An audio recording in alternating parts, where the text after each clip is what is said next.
A very good morning, and I welcome you all to Invincible Social, a series of interviews where we get to know more about our authors and their mesmerizing work. For today's interview, we have Dr. Amol Divkar. He is one of the renowned research scholars of Mumbai Metropolitan Region Heritage Conservation Society. He has conducted vast researches on subjects such as Indo-Gulf studies, history of medicine, Indo-Portuguese sources, etc. He recently published his latest work on art of historical backdrops with Invincible Publishers. So, welcoming, sir. It is indeed a great opportunity to learn about such an interesting subject. So, I see he has heavily influenced your childhood as well as this book. And I think it is his drawings that makes the book come more alive more than ever. As regards his drawings, many people will also ask me the same thing, that you have profusely inserted the drawings of Divkar, but the graphics that I have shown in my book are pertaining to some particular aspect of the theatrical backdrop. So you would have a vision of a painting and how he's gone about rendering it. This is what I've tried to show. While talking on this point, I've tried to show one or two of his pencil sketches, one or two of his paintings. The actual 20 feet by 30 feet or 25 feet by 35 feet curtain backdrops are very sparsely available. In fact, I would say most of them have been deteriorated and lost to posterity. But in the case of V.V. Divkar, we were fortunate enough to identify and locate his sketchbooks, his drawings. Among the paraphernalia that he left was a huge trunk, wooden trunk, which he himself had designed, etc. Now, when you have such a rich material with you, you would always try to put it across to the academia, to the reader, to the layman, or to the professional, whatever. That this is the kind of art that has been rendered over the backdrops, the stage theatrical backdrops, and which you do not see it as frequently as you would see it then in the first 2-3 decades of the 20th century. So I've tried to put it across in such a way that when I'm signifying a statement, it can be corroborated with some graphic image in the book. Yes, sir.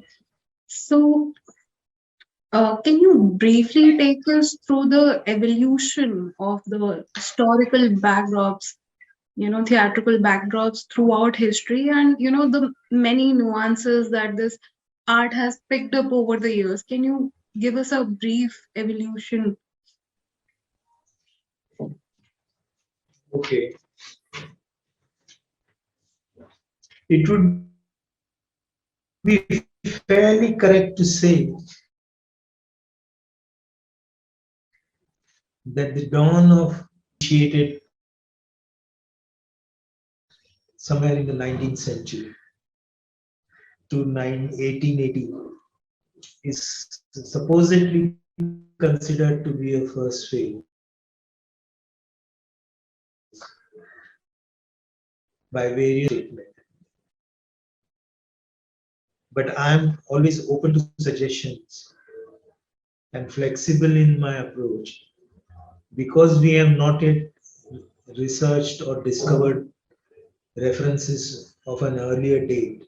we tend to say this could be a possible period in which the backdrops arrived in Mumbai. The use of backdrops, the implementation of backdrops, etc., arrived in Mumbai. However, some manuscript sources in the Mumbai archives mention that the Bombay Theatre utilized the services of the military scenic painters and the army carpenters to set up the stages, etc., when required. This shows that Mumbai was quite familiar with the usage of scenery for a dramatic stage. Moreover, a lady arrived from Calcutta, Mrs. Diekal. She was given charge of the Bombay Theatre. And somewhere along the line, 1835, 1848, she is supposed to have imported a large consignment of theatrical backdrops from UK, having excellent taste for the Bombay Theatre.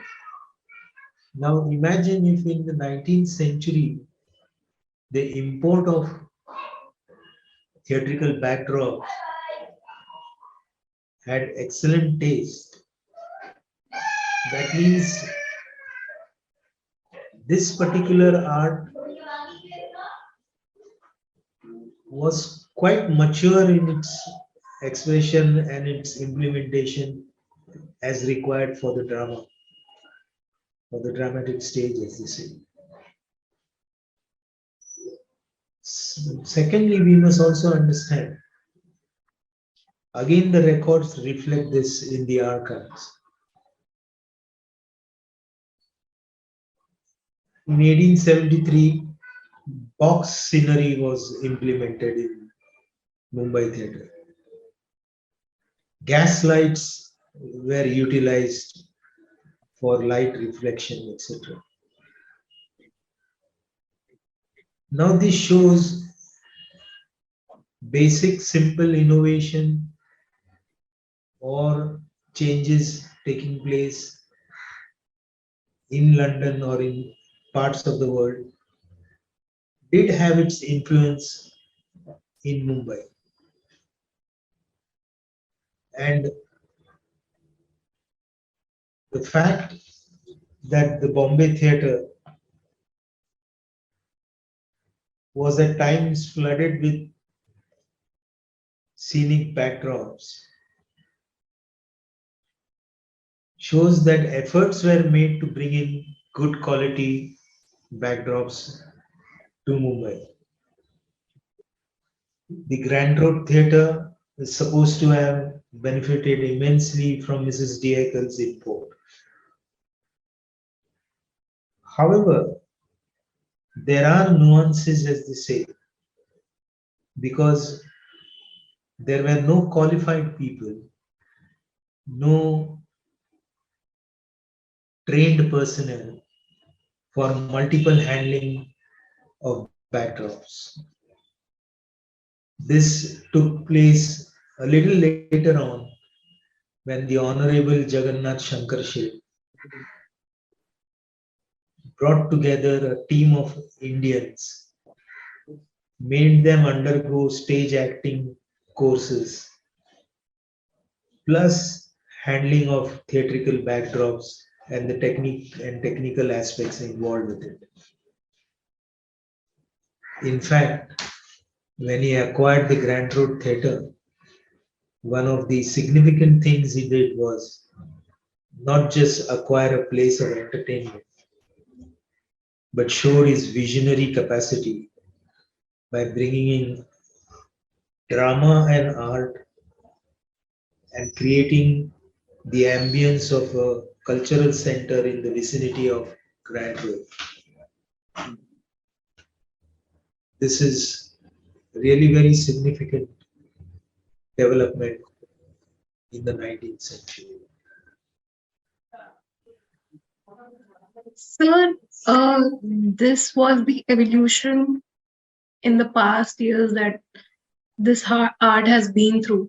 So, where do you see this art form going now? Like, what do you think is the future of this art form? No doubt, today we have the modern setting, sets, etc., implemented on stage for a drama. But a little bit of stimulation can be given to bring back these artistic backdrops. That could be in the form of, as of now, if you ask me very frankly, it is almost on the verge of extinction. But if curtains are made available and the technique is taught to the people, to the concerned students of art, through a proper institutional exercise, whether it is in the form of a curricula or whether it is in the form of casual lectures, visiting lectures, touring exhibitions from whatever that is left behind.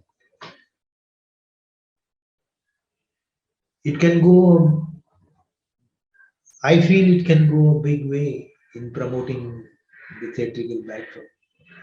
Because as more people take interest to find out what exactly it is, as more people venture into the subject, which is hitherto not been studied in detail, I'm sure more sources of research will surface, throwing new light on the subject constantly. My book is a very simple, humble effort to stimulate this particular cause, as I always say.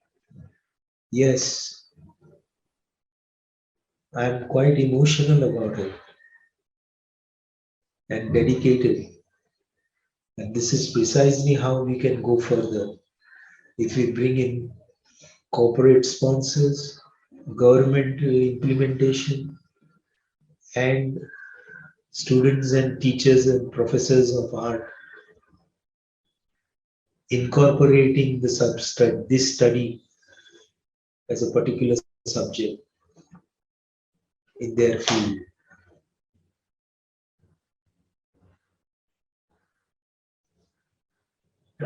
It is quite a inspiring thing in itself.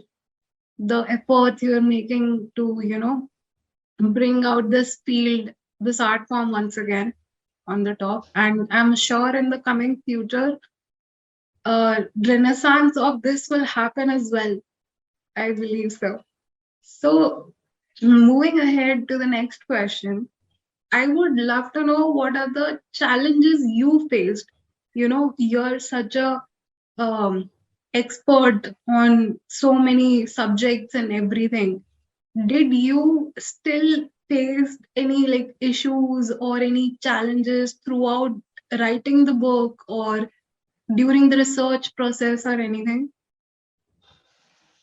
Yes, um, the first, the most important significant challenge was we tried to obtain grants for a study or research of this subject. Not many were interested.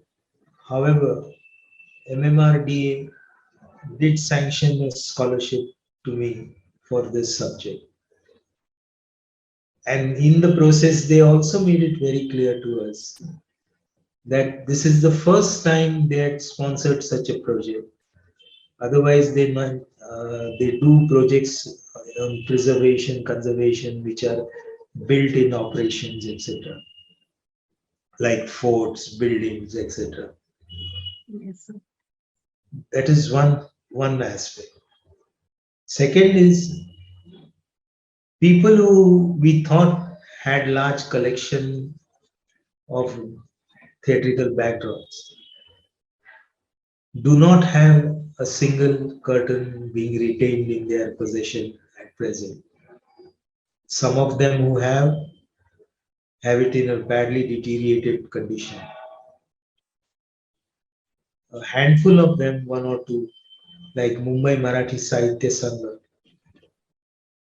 with its dynamic secretary, has a few of V.V. Divkar's collection of backdrops, which even today for their musical shows they display. By and large, over a period of time, these curtains have become extinct and in the process rare as a work of art in the field of dramatic entertainment. Having said this, let me also assure that while the physical content of a backdrop has its own lacunae of existence, there are sources which are very unusual. For example, the cover diagram artwork which you see on the book and the one immediately in the following page. They were drama sets prepared for the famous V. Shantara by V.V. Divkar and for a specific drama which he tried to promote very actively.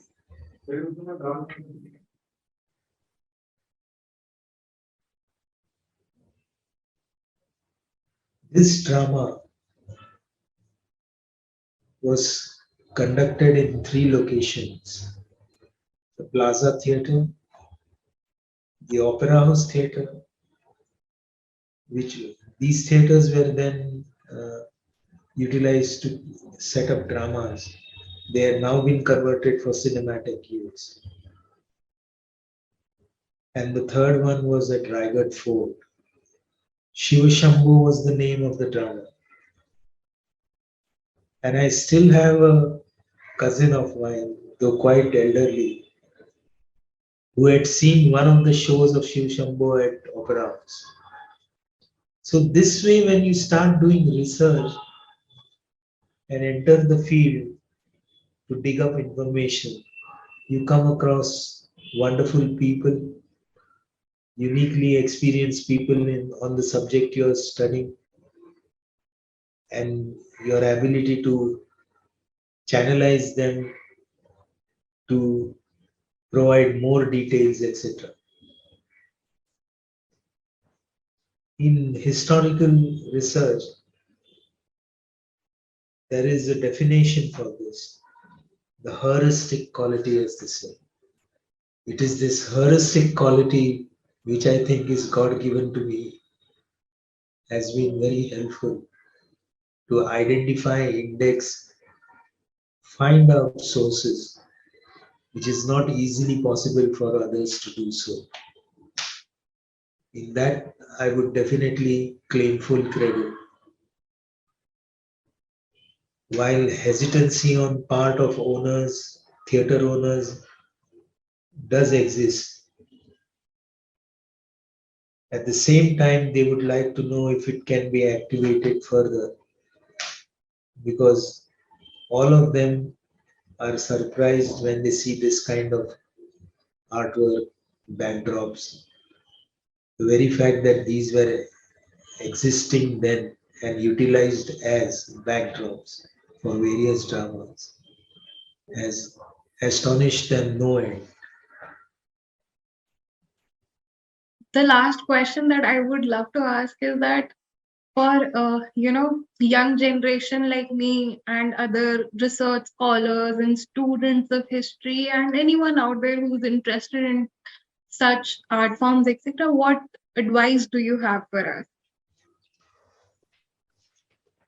Specifically speaking about the subject of art of backdrops, my suggestions would be like any research scholar or teachers, students, or even a layman for that matter, interested in this particular subject,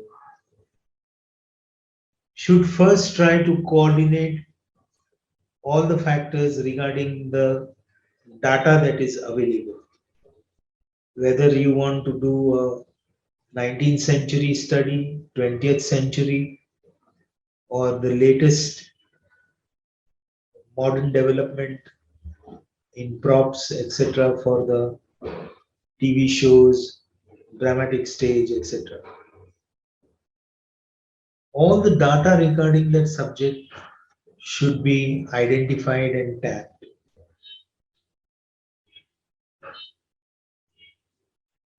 More, more pertinently, this is something I always emphasize with my friends, my colleagues, students, or whatever. Pecuniary support has to be identified first because whatever activity you undertake, it will involve expenses, travel, photography, approach to various institutes, libraries, far flung places, etc. Also, there should be a dateline and a deadline. The dateline should be something the way I put it across 1901 to 1960. So you should identify the period which is suitable for the research you have in mind. Whether art, science, commerce, whatever field it may be, needs pecuniary support. That kind of support has to be defined on a short term and a long term basis. Secondly, having undertaken a particular subject for research, whether one is planning to publish it, then the discussions about the book and its publication should also be taking place simultaneously with publishers like your Invincible and others, so that you get an idea of what you're getting into, how long it would take, how you can go about it. In short, the research methodology to be emphasized so that it forms the fulcrum of the activity of your research project. Guidance from guides, mentors, professors, friends. It may seem that the project is not that big or large or something like that, but projects like these are vast and you need the goodwill and best wishes of everyone to make it a success. Yes, sir. So, what is the mindset that one should have while taking such ventures and tasks and projects? As I said, heuristic quality is of essence in undertaking research projects. One, two, to be able to follow a strict disciplinary timeline which you have to define in the beginning for yourself, because you could be a young student or a married professor or a retired head of the department, whatever. You have to look at the deadline aspects in a very practical way so that you are able to complete uh, the project on hand, the given time frame, with the sanctioned amount of funding.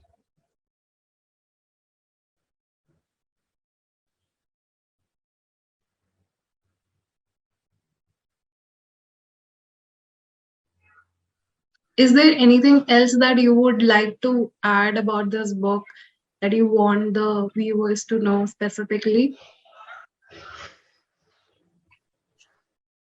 I would appreciate if it is recognized as a art form, define the art form by the stalwarts and the professionals in the industry. Also,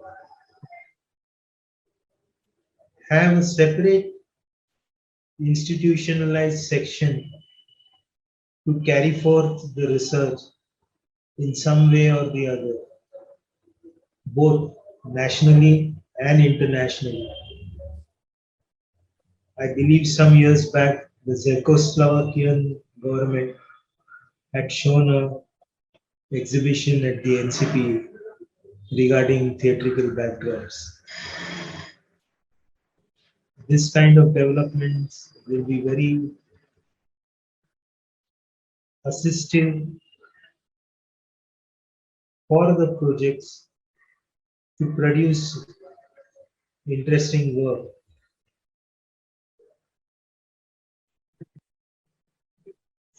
All said and done, it really depends on the interest one has in this particular field or this particular art.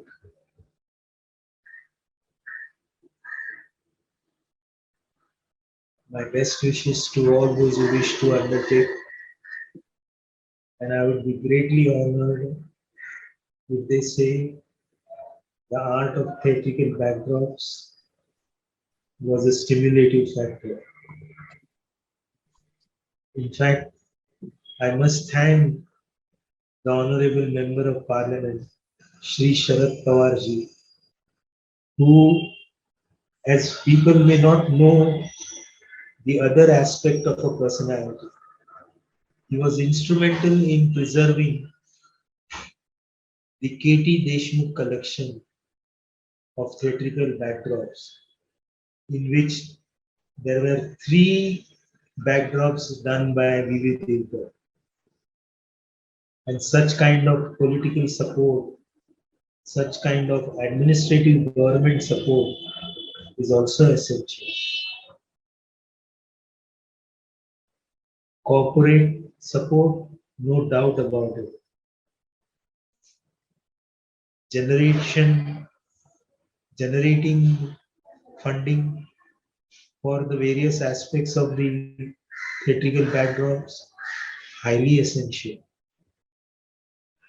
With all these factors, if they are coagulated together or amalgamated together, I'm sure one can bring around a successful project and publish it for the benefit of posterity.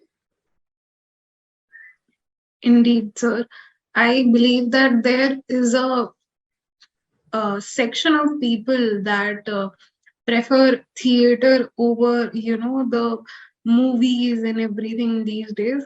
And Yes, because of that, there is a recognition of the field still, and I believe it will increase even more with time, because it is एक time आता है जब चीजें rare हो जाती हैं तो वो यूनिक हो जाती हैं, फिर एक टाइम आता है when they pick up again, right? Haji, So I believe that is what is going to happen. you are absolutely right in your belief. The Yes. only thing it should take place in its practicality and be implemented for active action. Yes, sir. It is good to see, sir, at such age you're still, so you have a vision, and you're working towards it and everything. And I think that is what is required even today, to have a vision and work towards it with the same zeal and enthusiasm.